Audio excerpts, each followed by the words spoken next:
So I met this guy who was married on Reddit. We were anonymous, but not quite. He introduced himself to me with his first name Jatin and last name C.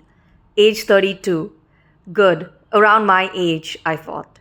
I figured at that age he'd be used to disappointments, that he'd know better when to pull out rather than to push too hard. Emotionally, I mean.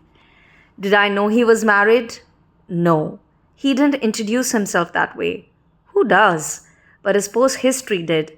Said he was happily married, looking for chats about mental health and autobiographies. Perfect.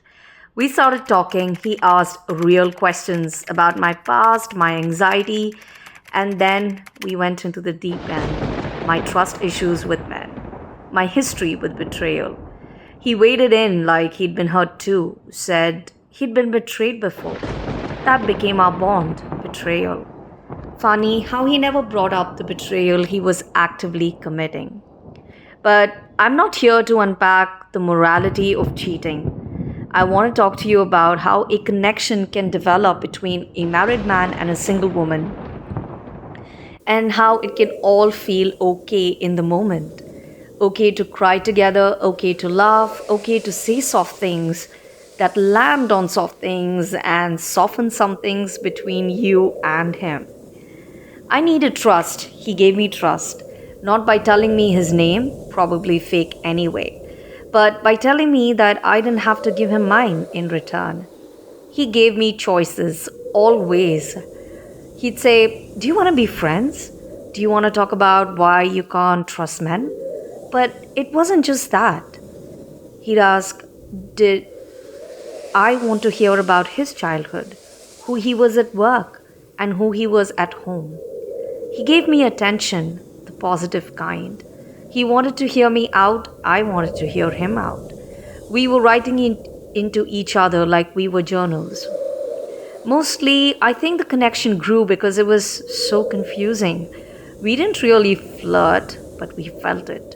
So we weren't friends. We weren't lovers either because we couldn't flirt openly. We weren't cheating because we didn't even know what we were.